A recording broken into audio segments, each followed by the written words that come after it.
बोलिए परम पूजनीय गुरुदेव सर्व श्री आशुतोष महाराज जी की जय। सियावर रामचंद्र महाराज जी की जय। श्री कृष्ण बलदेव की जय। सांचे दरबार की जय।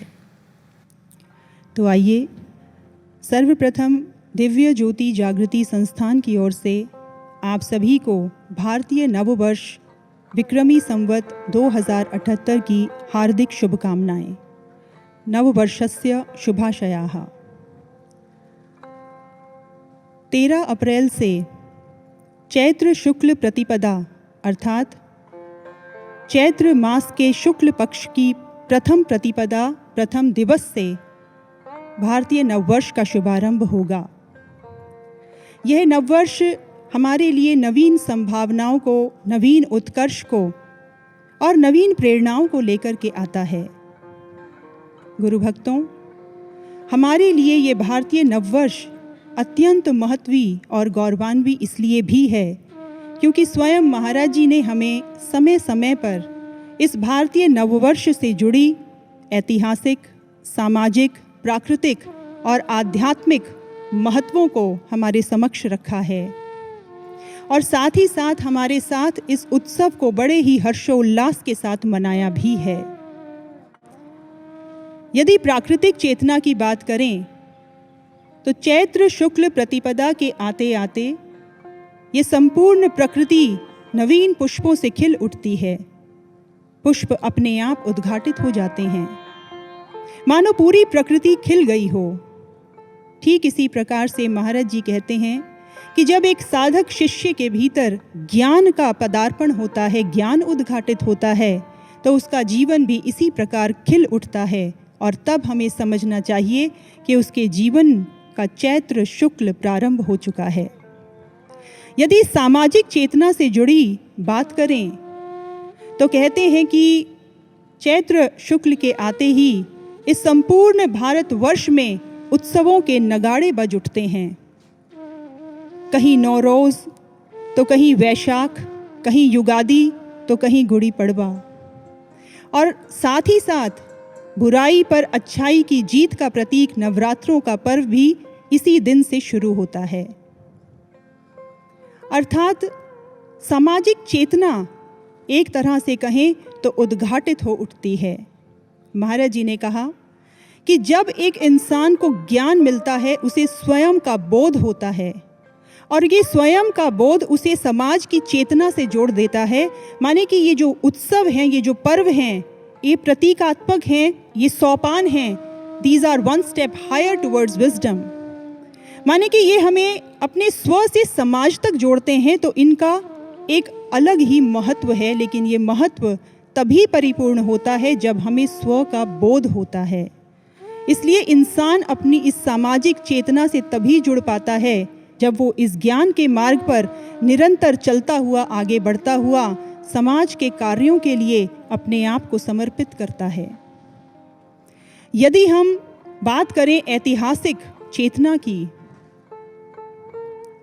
तो कहते हैं कि सृष्टि का प्रारंभ हमारी भारतीय काल गणना के अनुसार ब्रह्मा जी ने इस सृष्टि की रचना जो की वो इसी दिन से प्रारंभ की थी। भगवान विष्णु ने जो मत्स्य अवतार धारण किया वो इसी दिन धारण किया था। प्रभु श्री राम का राज्य अभिषेक यदि हुआ तो वो इसी शुभ दिवस पर हुआ था। द्वितीय पातशाही श्री गुरु अंगद देव जी और सिंध प्रांत के संत झूलेलाल जी का प्रगटोत्सव भी इसी दिन हुआ था। इतना ही नहीं, स्वामी दयानंद सरस्वती जी ने आर्य समाज की स्थापना भी इसी शुभ दिवस पर की थी। अर्थात कहने का भाव ये है कि जब भी कोई विशेष घटना घटित होती है, कोई शुभ कार्य होता है, तो वो दिन विशेष हो जाता है, उस दिन का महत्व बढ़ जाता है।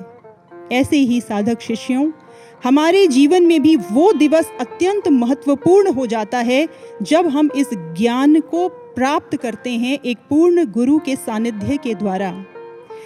और वो गुरु जब हमारी अंतर चेतना को जागृत करते हैं तो वो हमें इतिहास रचने का एक सुअवसर प्रदान करते हैं। ये निर्भर करता है हम साधक शिष्यों पे कि हम किस प्रकार इस ज्ञान के मार्ग पर चलते हैं, आगे बढ़ते हैं, इसका अनुसरण करते हैं और किस प्रकार से अपने जीवन को विजित कर पाते हैं। ये साधक शिष्यों पर निर्भर करता है।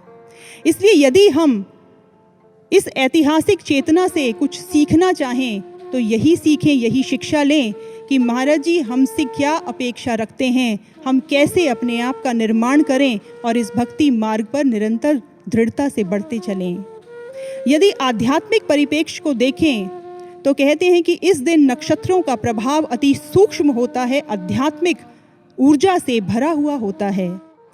यदि साधक शिष्य इस दिन ध्यान साधना करता है तो इस मार्ग पर चलते हुए उसे आध्यात्मिक अनुभूतियाँ होती हैं और वो इस मार्ग पर और दृढ़ होकर अपनी आध्यात्मिक ऊर्जा को स्पंदित कर लेता है।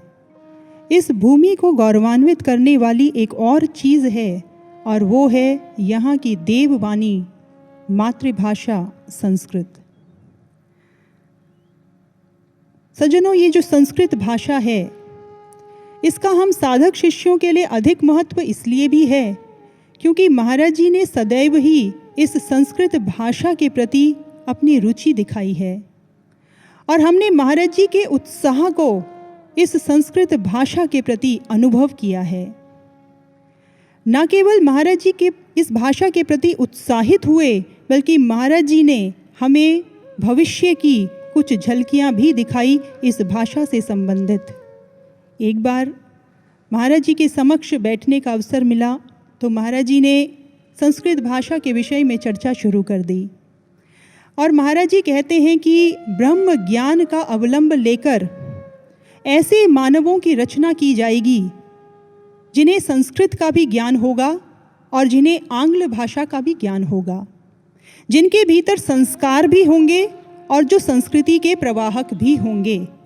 और फिर महाराज जी ने कहा कि उन महान व्यक्तित्वों को हम वैदिक स्कॉलर्स कहेंगे, वो वैदिक स्कॉलर्स बन जाएंगे और इस समस्त विश्व में अपनी भारतीय संस्कृति का प्रचार प्रसार करेंगे। महाराज जी ने कहा कि एक शोध संस्थान होगी जहाँ पर ग्रंथों पर शोध किया जाएगा और उनको ब्रह्म ज्ञान के आधार पर उनकी विवेचना की जाएगी। महाराज जी ने कहा कि घर घर में वेदों की ध्वनियाँ गूंजेंगी और समस्त विश्व के लोग संस्कृत भाषा को सीखने के लिए आतुर होंगे। ऐसे एक विश्व का निर्माण होगा। और सज्जनों, महाराज जी ने ये जो स्वर्णिम स्वप्न देखा इसको साकार होता हुआ आज हम देख रहे हैं। संस्थान के विभिन्न प्रयासों के द्वारा आज संस्कृत संभाषण का सरलीकरण करके सभी को सिखाया जा रहा है, ऐसा प्रयास चल रहा है। महाराज जी ने ये भी कहा कि संस्कृत में नाटकों का निर्माण होगा जिससे ये संस्कृत भाषा जन जन की भाषा बन जाएगी। और महाराज जी ये कहते हुए बहुत प्रसन्न चित्त थे क्योंकि महाराज जी कहते हैं कि ये जो संस्कृत भाषा है ये समूचे विश्व की प्राचीनतम भाषा है, ये समृद्ध भाषा है। किम नाम संस्कृतम जिज्ञासितम चेत परिष्कृतम परिशुद्धम व्याकरण आदि दोष रहितम। कहते हैं कि ये जो संस्कृत भाषा है ये परिष्कृत भाषा है, परिशुद्ध भाषा है, इसमें व्याकरण आदि के दोष नहीं हैं, इसलिए ये भाषा अत्यंत समृद्धशाली है, गौरवशाली है। और इस भाषा का ज्ञान होना अर्थात अपनी वैदिक निधि को समझ लेना, वेदों में निहित ज्ञान को समझ लेना। इसलिए सज्जनों, अनेकानेक महापुरुषों ने भी इस संस्कृत भाषा का गुणगान किया है। डॉक्टर राजेंद्र प्रसाद जी ने अपने एक अध्यक्षीय भाषण में कहा, वो कहते हैं कि भौतिक ज्ञान को और आध्यात्मिक ज्ञान को, इन दोनों को समन्वित कर देना चाहिए, इनका समन्वय होना चाहिए। लेकिन ये तब तक संभव नहीं हो सकता जब तक कि भौतिक ज्ञान में और आध्यात्मिक ज्ञान में संस्कृत का समन्वय ना हो जाए। ठीक इसी प्रकार से डॉक्टर सर्वपल्ली राधाकृष्णन बड़ा सुंदर कहते हैं कि Sanskrit language is the parent language from which all other languages are derived. इस विश्व की समस्त भाषाएं यदि किसी से जन्मी हैं तो वो भाषा है संस्कृत भाषा। इसलिए इस भाषा का विस्तार, इसका प्रचार प्रसार होना चाहिए। ठीक ऐसे ही श्री वी गिरी जी ने कहा कि ये जो संस्कृत भाषा है ये केवल मात्र देश की भाषा नहीं है बल्कि ये तो एक वैश्विक भाषा है। इसलिए इसका दर्जा महान है, इसको अत्यंत महत्वपूर्ण समझना चाहिए। गुरु भक्तों, सहस्त्राब्दियों के इतिहास वाले इस देश में जिन तत्वों ने हमारी राष्ट्रीय एकता को बचाकर रखा है आज तक, हमारी सांस्कृतिक धरोहर को बचाकर रखा है आज तक, उन तत्वों में से एक तत्व है हमारी ये भाषा संस्कृत। क्योंकि संस्कृत के भीतर संस्कार निहित हैं, संस्कृत के भीतर संस्कृति निहित है। यदि आप प्राचीनतम से प्राचीनतम भाषाओं को देखें तो उनका इतिहास कुछ लगभग 5000 वर्ष पुराना होगा। और यदि उन भाषाओं के ग्रंथों को यदि आज हम पढ़ना चाहें तो कहते हैं कि आज के विद्वान उन भाषाओं को नहीं समझ सकते, उन ग्रंथों को नहीं समझ सकते, क्योंकि उनका इतना स्वरूप बदल चुका है। परंतु यदि हम संस्कृत की बात करें तो 5000 वर्षों पूर्व वाली ये भाषा भी इतनी सटीक है, इतनी स्पष्ट है, क्योंकि इसका ना तो व्याकरण ही बदला है और ना ही इसके नियम ही बदले हैं। इसलिए किसी ने कहा कि संस्कृत भाषा को किसी भी तरह से तोड़ा या मरोड़ा नहीं जा सकता, ये ज्यों की त्यों स्थित है।